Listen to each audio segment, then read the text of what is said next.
Good morning to you, our audience. Ted and Ed TV channel welcome each of you to our weekly Saturday broadcast where we give insightful views on economic, political, world, and environmental issues concerning how money connects those matters. Our hosts, Mr. Ted Harvey Sr. and Mr. Edward Bishop III, are now taking each of you into our world of money and its value, along with the evils that come from the greed of hoarding financial power. He that controls the gold controls the important decisions in this world. Welcome, everyone. This is Ted Harvey with Ed Bishop, and this is the Money Connection, Ted Ed Money Connection. Welcome and good morning. How are you, Ed, this morning?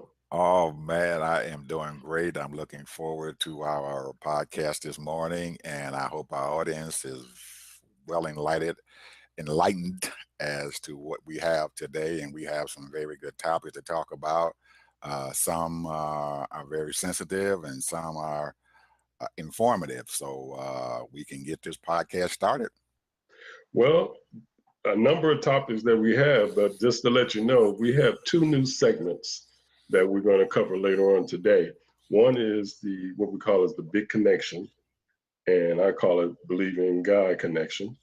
And the other one is the Holistic Health. And we're going to touch on that because Ed and I has been involved in that for quite a while now.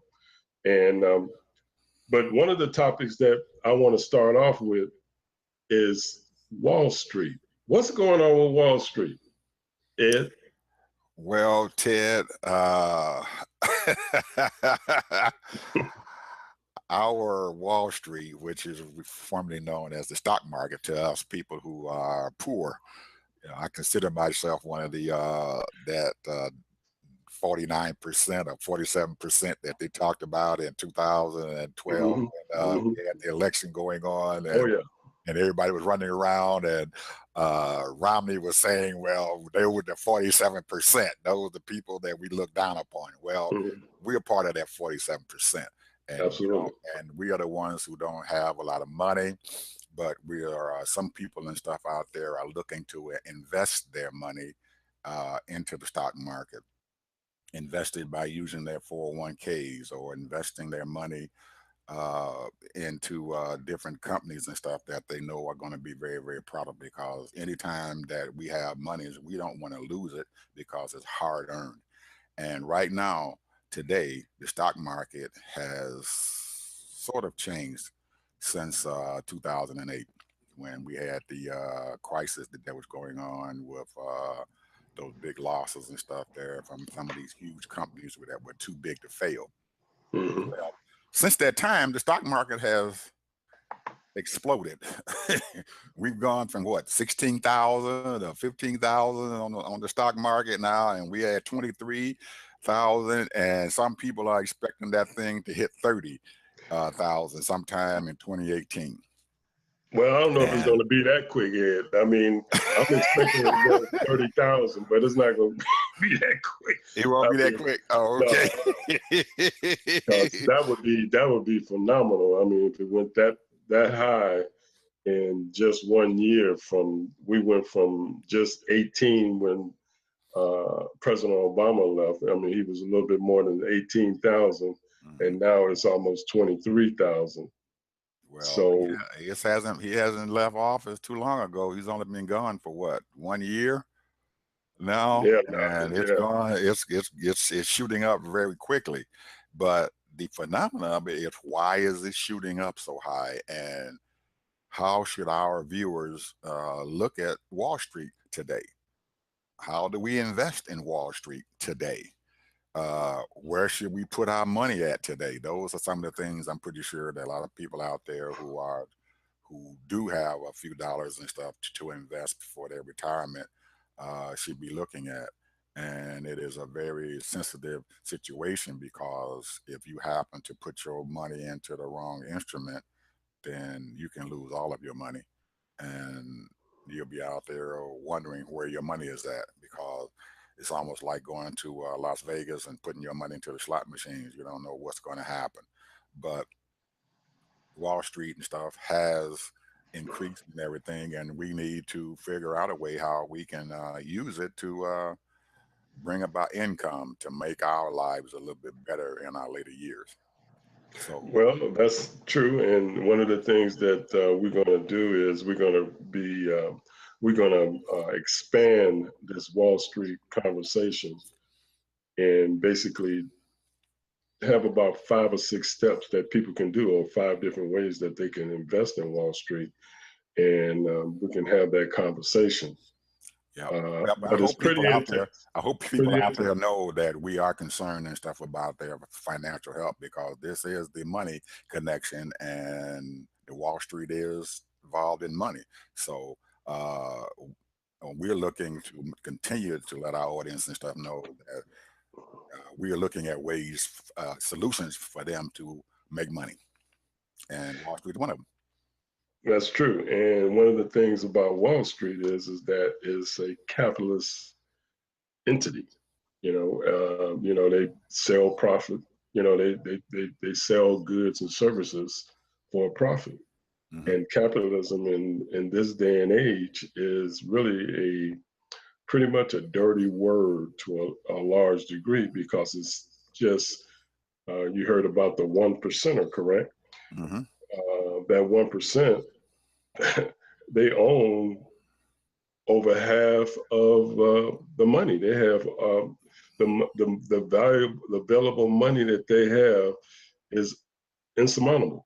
Mm-hmm. We're talking trillions of dollars that Mm-hmm. they have control of Mm-hmm. at 1%. But then people don't talk about actually the 10%. The 10% of the people also is very high income. Those people that's making 4 and 5 and 600,000. They're not making millions, but they're making 4 and 5, 600,000.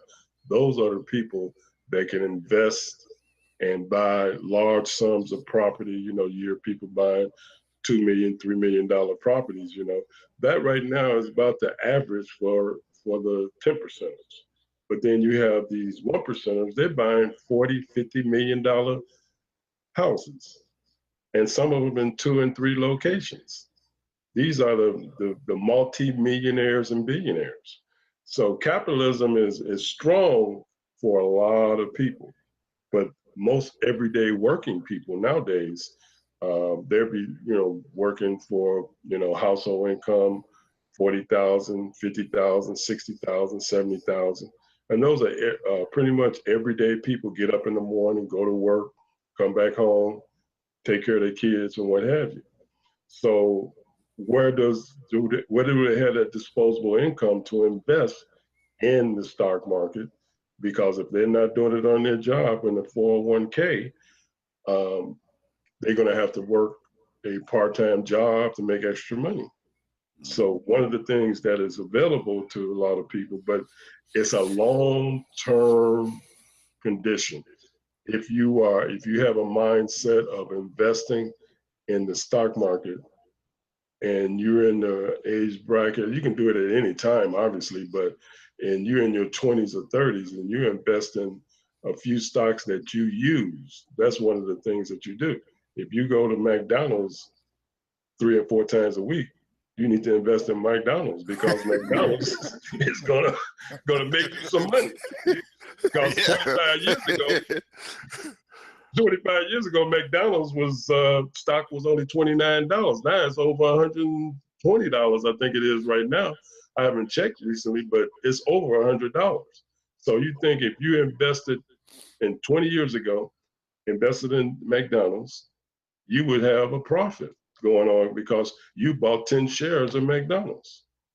So that's the way it works. And we'll go into more detail on the Wall Street and all of that. But one of the things that I'm really excited about talking about is the healthcare, because there's a lot of things going on. Our number 45 did some things that was ridiculous in my mind. And then also he's really trying to sabotage the Affordable Care Act. What's going on with that right now, Ed? Well, like we spoke about last week, Ted, 45 has decided to cancel those CSR payments to the insurance companies to help offset the cost and stuff for people who are getting their health care from these different healthcare providers out there. And that money that he has decided to hold back, it was really helping a lot of the people and stuff who are supporters of 45, because those are the people and stuff who are in that income bracket where they aren't truly low incomers. They're in that 40 to 50% and stuff there who can afford to pay a healthcare premium, but they are not in that poverty level. Well, the people in the poverty level, it's not going to bother them very much because they have a fund out there that's already helping them to pay their premiums. But the people and stuff now who have to pay the extra money, they're going to have to pay that money out of their pocket because he has decided to cut off the CSR payments. But as I spoke about last week, you have to be very, very smart about healthcare nowadays. It's almost like your money. You have to make sure that you look at what's going on. When he cut off those CSR payments, the Congress out there were trying to figure out a way how they can make sure that the president would go ahead and continue to make those payments and stuff, and which will stabilize that portion of the Affordable Care Act.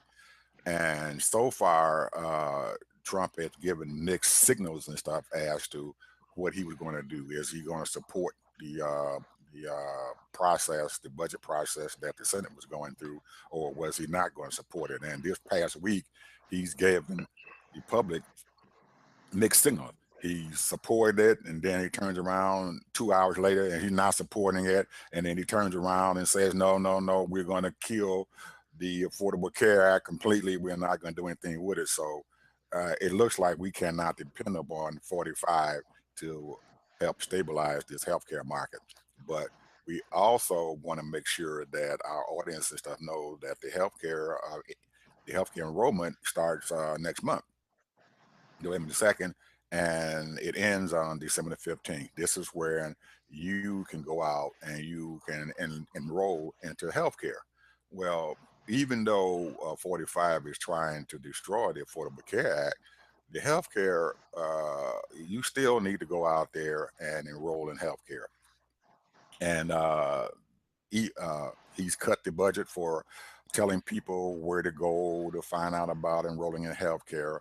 But there are a lot of entities and stuff out there now who have, and if you go out there in shopping or whatever, say to Walmart, well, if you don't notice, they have desks and stuff sitting right there in the front where they're talking about healthcare enrollment. So go to Walmart. There are other places out there who have healthcare providers and stuff who are going to be there to enroll people into the healthcare system. And we all need to enroll ourselves into the healthcare system, because the more people who enroll in the healthcare, that means it's going to start bringing our premium costs and everything and stuff down. It's kind of high and stuff now, but it will help bring it down because there are more people out there. No one wants to go to the emergency room because they're sick. And that is one of the driving forces behind why in 2009, the Democratic Congress and our president decided to present to us the affordable health care. Because before that time, most of the people could not afford health care. If they were not on their job, they could not afford health care. Well, now you can go out there and afford health care. I've watched people, when I get sick, or I've gotten sick, my son got sick about 6 months ago, and he had to go to the emergency room. Well, there were people who were sitting there in the emergency room who didn't have health care. Yep. Because the first thing that they ask you when you walk into the hospital or when you walk into the doctor's office and stuff, who is your health care provider? Oh, they ask for that little card. They ask for that little card. And if you don't have that little card, they're going to run you away. Or if you go to the emergency room because you have an emergency, you are the last person on their list. After everybody who has health care insurance go in and get treated, you're sitting out there with your little children, or you're sitting out there and you are in terrible pain because you don't have health care, they will leave you in that waiting room till they serve everybody who walks in that door. Even after you came in there, you be the last person to go in there. Now, if you happen to die, then they're going to take you in there. They will patch you up, put a Band-Aid on you and say, bye, go home. They're not going to tell you what you need to do, but they have an obligation to, their Hippocratic oath is to take care of you, and they're going to do the absolute minimum that they can do to help you to get through your health care or whatever. So enroll in health care. Go ahead. One of the things that that shocked me is that they had a $100 million budget to promote the Affordable Care Act. 45 cut it 90%. So he left $10 million for that. So that wasn't only just for advertising dollars. That was to set up all kinds of different locations and helping people, enroll and all of those types of things, so that it'll make it a lot easier for people to do that. Now, I think I got this from you. You said something like, how many million? 6 more million people is going to be. I forgot how many you told me. They are expecting an enrollment of at least 600,000 more people into the healthcare system and stuff. More additional people into the healthcare system and stuff during this enrollment period between November the 2nd and December the 15th when it ends. So even though 45 has decided to take away the budget and try to do other things extraneously to destroy the affordable health care, he is not able to do that because right now the market is starting to fill in that gap. So even though he's taking that money out of the budget, the market itself wants to bring people and stuff into healthcare. And those healthcare providers and stuff out there, they see a way of making money. Mm-hmm. Yeah. They've got a way out there to make money, and they see 45 trying to take away their money. So they're trying to fill in that gap. If, like I said, if you go out there and you look, there are going to be a lot of companies and stuff out there who are going to have these booths set up starting in November to enroll people in healthcare, because they see that there's money to be made and stuff out there in the healthcare industry. Because right now, and 45 and everybody in Congress, they need to realize affordable health care is here to stay. They are not going to be able to destroy it because it has become ingrained into our society. Now, when you go out there and you get your health care, you need to be aware that and you need to make sure that when you get health care, that you get the maximum amount of coverage that you can get, because when you go out there and you buy the health care, you might have a $5,000 deductible. That means that the health care is not going to kick in until you paid out $5,000 out of your pocket. Now, us everyday Joes can't afford to pay $5,000 out of our pockets. Okay? But like I said, anyone who's at the poverty level, they are going to be able to get a better healthcare program than the people and stuff who are in that 40 to 50% market and stuff there, who aren't getting their premium subsidized and stuff by the federal government. They're the ones who are going to get it. The people who are in the poverty, they're going to get a better health care because the government is already paying their premiums, and Trump can't stop that. Well, I wouldn't call it a poverty, as a working class people as far as their income, because some people might be having a household income of 30,000 with 3 or 4 kids. And that's poverty. And, The government considers them in a poverty range. They're in that 120% range, and they call them in poverty because they can't afford to pay for health care, because all of their expenses up out there as far as their food and their housing, all that stuff is ingrained into how they consider them being in the poverty level where they can pay their premium. Now, if you in that $40,000 to $50,000 a year range and stuff, yes, they're not going to subsidize your premiums. Gotcha. Okay. One of the things that you and I have really been involved in and really been trying to in tune and is holistic health. We even had several people that we was working with and trying to set some things up on this holistic health thing. And I think that it was going very well. And then one of the medical doctor that we was dealing with, you know, decided because they lived in such a distance, we could not, you know, possibly work together because of that. But one of the things that you and I, you know, believe in as far as working with a holistic medical doctor is that this is something that is needed in our community. Holistic health is one of the basic things, and really it's all about nutrition. It's all about exercise and those types of things.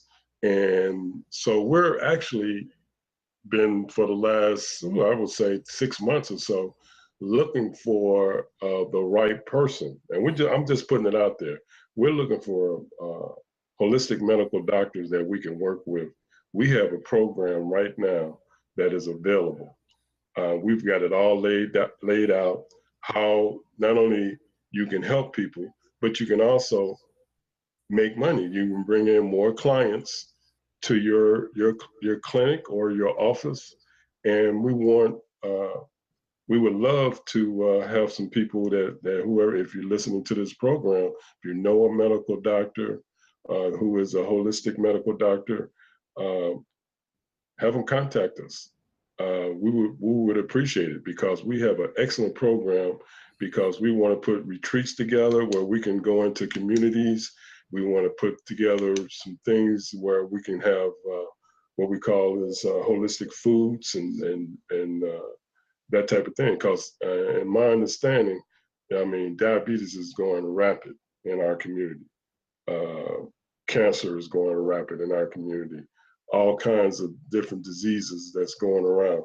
And a lot of times you can cure those things by the foods you eat, the vitamins that you take, the herbs that you take, certain things as far as dealing with your spiritual side and doing things with your mental side. So wanted to put that out there. Now this segment also entails getting a little bit of information. One of the things that I used to listen to Dick Gregory a lot. You know, he's a famous comedian who recently passed away. And he was saying that there's 3 things that you usually do, that you should do. You should drink water. Drink, if you can, drink spring water or that type of thing. So you should drink at least 4 glasses of water every day. That is one of the things that you should do. 1 in the morning, 1 at lunch, 1 in the before dinner, and then 1 before you go to bed. So if you're drinking water, because that's going to detox your system, help detox your system, keep your body clean. Another thing, he said you should get 8 to 10 hours of sleep every day. And that right there will keep you healthy. And one of the things that he really stressed, and he's known for, is walking or running.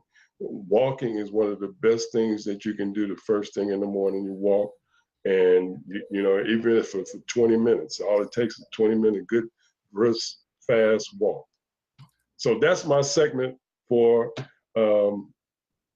holistic health. But we're going to be having a segment on that, and we're going to bring additional information. But just remember those 3 things. If you do those 3 things, that'll help, you know, as far as keeping healthy. Ed, you got anything to add to that? Well, I wanted to say that I'm hoping that some of our audience and stuff who look at that word holistic health understand that we are just using that word holistic health. What's going on and stuff there is that we want to make sure that there are alternative uh, medical treatments and stuff out there, and most people use holistic health, but it's actually alternative medicine, alternative health. That means that sometimes when you go to your doctor, he is looking at you in a medical sense, and he's only looking at, okay, you have a problem and you need to take these drugs to reduce this interaction that is going on inside of your body. But there are alternative medicines like good food, what the foods that you eat and stuff that can also take the place of medicine. You talked about walking, you talked about drinking water, you talking about having good sleep. All those things and stuff help to keep good health and everything and stuff for you. Uh, Taking exercise. People, we should figure out a way to exercise and do well. Look at those numbers and stuff. Uh, Take that yearly physical that is provided for you through the healthcare system. Go and see your doctor. You don't wait until you have a problem to see your doctor. Go and see your doctor early. And then when you go and talk to your doctor, the first thing they're going to tell you, well, you need to lose weight. You need to do this, need to do that. Well, those are alternative medicines and stuff that keeps you from having to be addicted to drugs. Now, the drugs and stuff will do what they're supposed to be doing, but you can also use foods and different health ideas and stuff to help to keep your body healthy so you don't have to have these drugs to counteract cancer and diabetes and heart diseases and all those other things you have out there. So if you have good physical health because you're eating right and you're doing the things that you need to do. Don't get caught up and stuff. And well, I can't exercise every day. Yes, you can. Take that part out of that day, and if nothing else, take a walk. Or get out of that wheel, get out of that chair when you get into the store and stuff, and take a walk. Even though if you have to use your cane or you have to use your walking thing, get up and do some exercises. A little bit helps, and make sure that you're eating healthy foods. A lot of fat foods and stuff are not good for you. Now, most people don't know that we all have cancer cells inside of our bodies. It's the fact that the cancer cells start taking over from the good cells. So if you can keep the good cells over and beat out the cancer cells, then you can reduce your cancer. And you do that and stuff by eating good foods and stuff. So your good cells and stuff can override the cancer cell. So Absolutely. yeah, so that's Absolutely. my thing. But we're going to All be, right. like you said, we're going to be talking about that, and we're hoping that there are some healthcare providers and stuff out there, or doctors, or whatever. Please get a hold of us and come to our website and send us some messages or whatever. And we want you to come here, and we're going to show you our program that we have, and show you how we can enhance your care that you are giving to your clients. And that's not including doctors or whatever. We're talking about food nutritionists, dietitians. We're talking about people who do massages and stuff like that. All those things and stuff have to do with healthy alternative living. So anyway, Absolutely. go ahead. Absolutely. Right. And that's absolutely right. And we hope that to really contact some people like that. Another thing that I wanted to, one of our segments is what I call Big Connection. Big Connection is what I call is believe in God. Um, this segment here is basically is a spiritual thing for me, and I'm a spiritual person, believe in God strongly, and I want to take a verse because to me, I'm looking around when I walk around. I live in the Tampa area, Tampa, Florida area, and I'm walking around and I see people. A lot of people don't seem like they're happy. To me, and that's just my pick what I'm looking at. one of the scriptures says in Proverbs 3:13, it says, "Happy is the man who finds wisdom and the man who gains understanding." So the thing is, wisdom is knowledge and experience, common sense. So the thing is that you have to look for those understandings, because right now we're really trying to find out, get a good understanding of what's happening now, what's going on. There's a lot of chaos going on right now. People are frustrated because of certain things that's going on in the political arena. People are frustrated because of what's going on financially. People are frustrated because of what's going on a lot of issues. So the thing is, though, we still have to seek wisdom, and that's wisdom is going to help you have a better understanding when you gain that understanding, and then that way you will be more content. Because to me, content, if you're content and pretty much satisfied with what you have and grateful for what you have, then you're going to actually be more happier, because if a person is not happy, then they're going to express that in many different kinds of ways. And in a lot of times it can be in a negative way. So wanted to just touch on that. I don't want to go into any ministry or preaching or anything like that. But the point is that I think one of the goals that we should strive for is to be happy. Because, one of the things that, what our Declaration of Independence say, we're supposed to be, the pursuit of happiness. What you got here, Dad, on that? Oh, man. My wife, for the last 8 years, every day she sends out a Bible verse to a audience. She started out with about 4 people. She's up to 175 people who get her Bible verse every day. And there is value and stuff, like you said, in hearing the word of God, because he's always got something good to say to you. And a lot of times when you are at your most lowest and you are sitting there and you're wondering, what should I do? Well, sometimes if you open that Bible up and look at it, it's going to give you that inspiration to keep going. I tell my children and stuff every day, wake up with a purpose. Wake up with a purpose. Go to sleep with a purpose. And if you do that, you are going to be strong. And if you can't find a way to get past those bad times, or when you're feeling down and out, because you were talking about people in your community and stuff who are walking around with their heads down and they don't have any inspiration. They don't see any hope at all. Well, you can get inspiration and stuff from the word. Absolutely. And absolutely. So anyway, like you said, we're not going to preach, but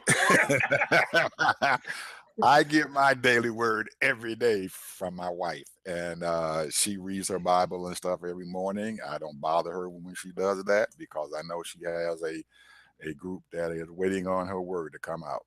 So a lot of times she'll get a response and stuff back from her people that she's sending things out. Oh, I needed that word. Oh man, that was great.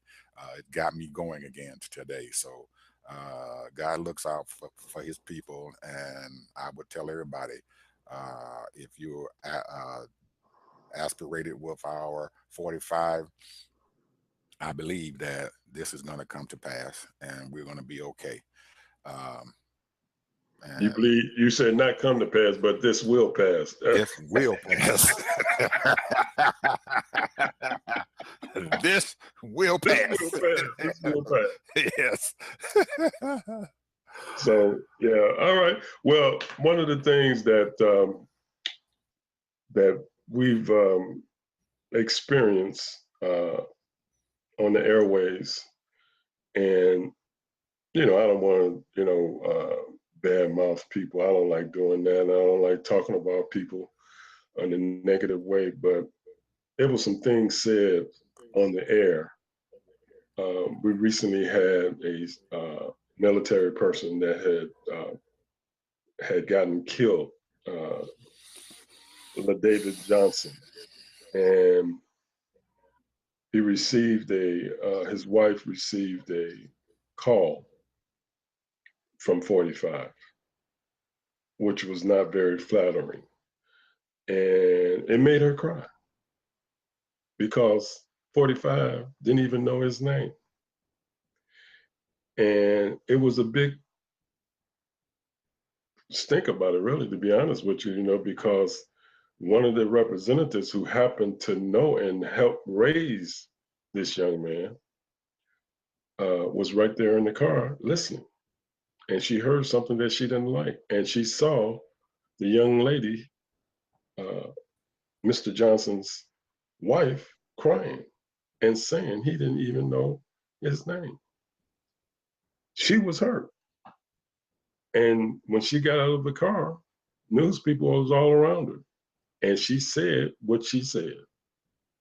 And it just went all over the nation.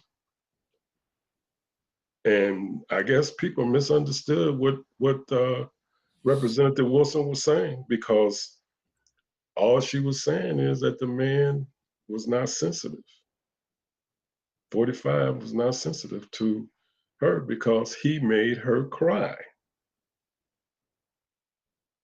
It wasn't an encouraging word. Obviously, it wasn't encouraging for whatever he said. So anyway, that's the type of thing that's going on right now. That's every day there's something new that's going on that's sort of kind of in the same vein of bringing people down. Because when someone in the White House, and I'm gonna touch on this because to me, that was,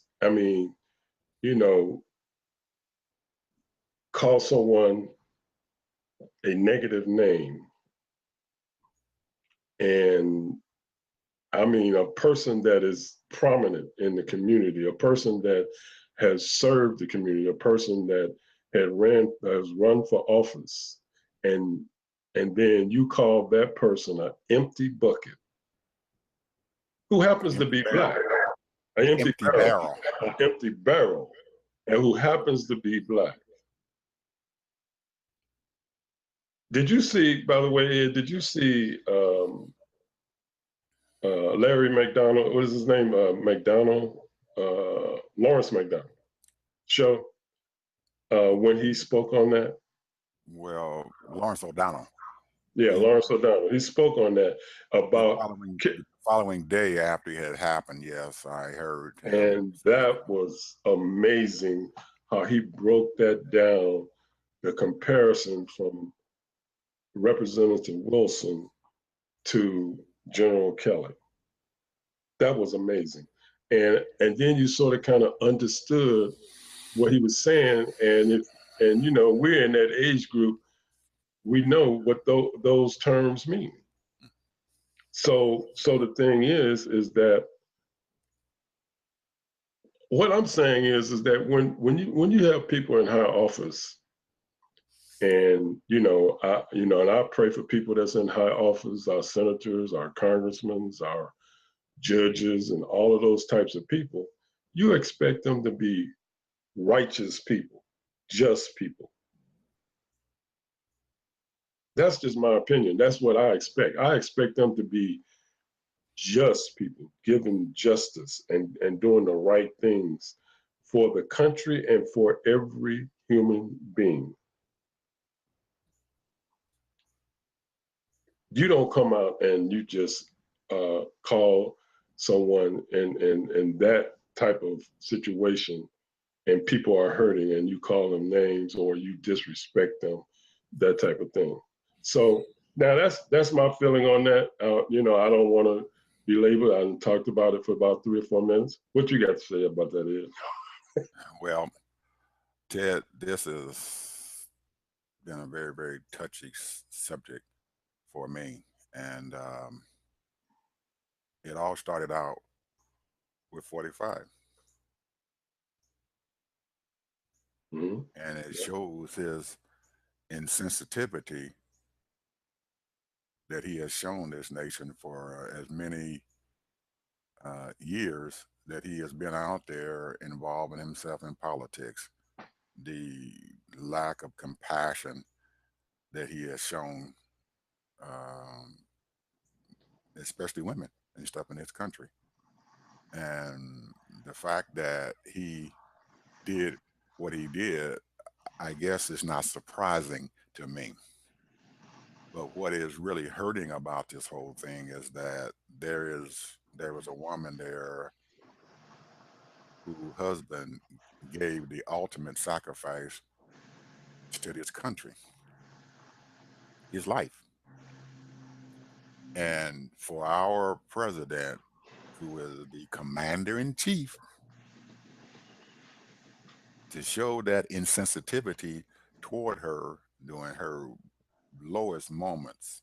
And I know they are low, and I know every day that she wakes up from now on that she is going to be hurting because she has lost her husband, who has two children and one on the way.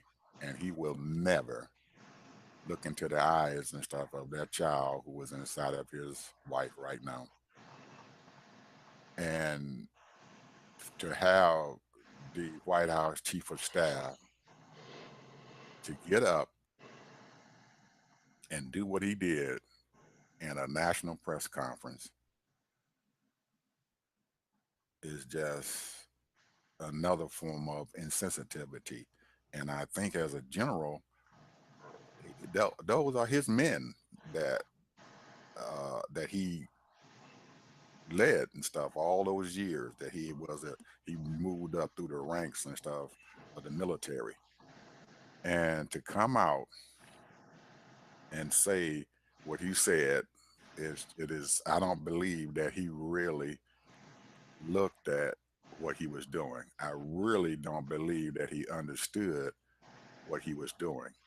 In his position, White House Chief of Staff,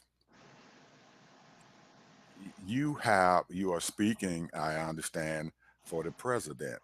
So instead of showing that sensitivity that should have been showed and everything, and to clear up what was going on, he made the situation even worse.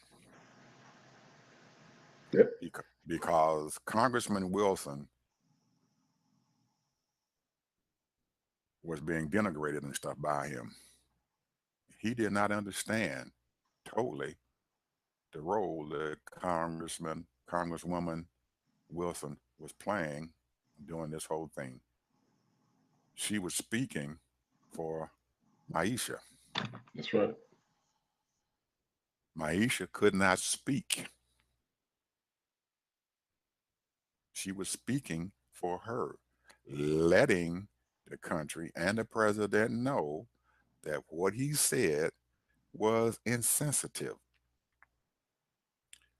All it would have took was a phone call to Maisha again and to apologize if That's his right. words were insensitive. I am sorry. That's it. I'm sorry. I'm sorry. That's it. Could have all ended right there. Yep. That's it. I am sorry. And be sincere about it. It would have ended. But Yep. now this thing has gotten legs that has just gone all out of proportion. Yeah, it's and you know it's going to be all in the news in the morning. You know, as far as all the national shows, and they're going to blow it up even more now. And now they're even going to be on the chief of staff Kelly's case. You know, and trying to figure out what did he mean by certain things that he said. Because you So find out that when they had the press conference after it happened, uh, that woman, whoever she is, Huckabee, got before, because there's something wrong with that lady. I don't have no idea what's on her mind. When she started talking, I get irritable, and you know how you can just take I can't watch it no more. take a pen and scrape it across glass, and that's how she makes me feel. Yeah, I can't But watch it no more. she says that General Kelly did not want to talk about, because Trump brought up General Kelly's son who was killed. She says General Kelly does not want to politicize his son's death. But he turns around the next day and puts his son's loss of life in the military front and center. Yeah. He politicized his son that he had told everyone that he did not want to politicize. Yeah. But he did it. No one else did it. He put the final touch on politicizing his son. He brought his son's name up in that conference. If he had just stopped, never said another word past that, Yeah. but he had to reach back and try to denigrate the woman, the congresswoman, who was speaking. Yeah. Little her in a statement of how she is insensitive. She said this and she said this, and she made me very upset. And then when you do things, the news media is fact checking you constantly. The next day, they pull up the video of Congressman Wilson standing up there giving her speech at this dedication.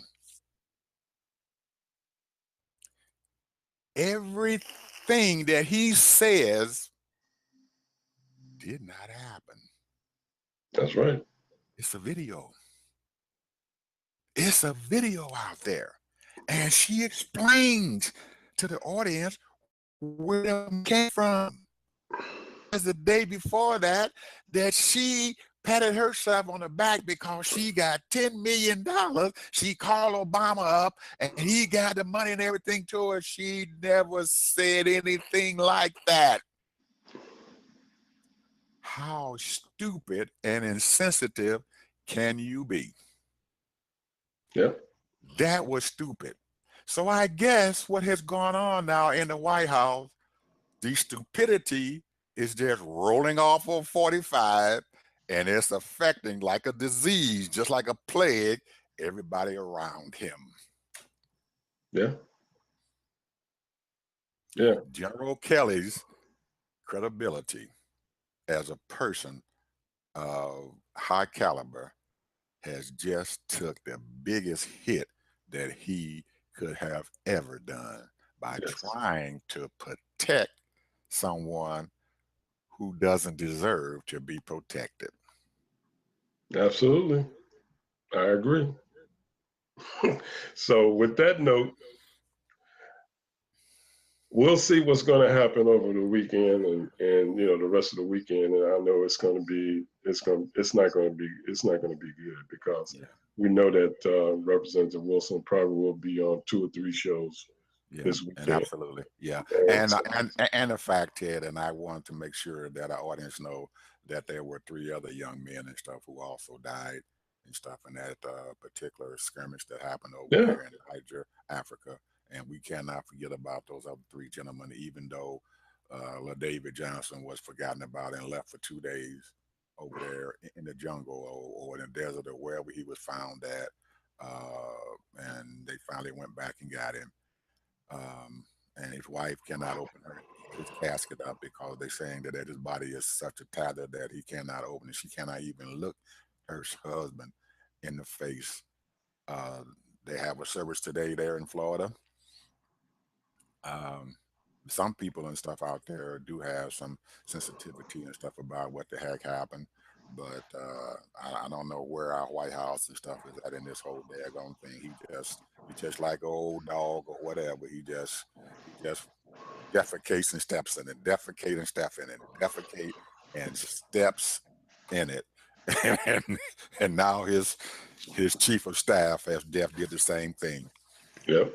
Even stepped in it. So my wife sent our condolences to all of the office, all the sergeants and the military people, families and stuff, to say how sorry that the nation is and stuff about them giving up their life. And I think all the other people in this country and stuff should do the same thing. We should have a moment of silence and everything for this young man who died for this country and giving his life. Absolutely. So, okay. Well, that's all I got. What you got? You got anything else that's on your mind? I don't have anything else, man. I'm looking forward to next week. And I hope our audience and stuff enjoyed our telecast this morning. Absolutely. And, we'll see you guys next week. All right. Bye-bye.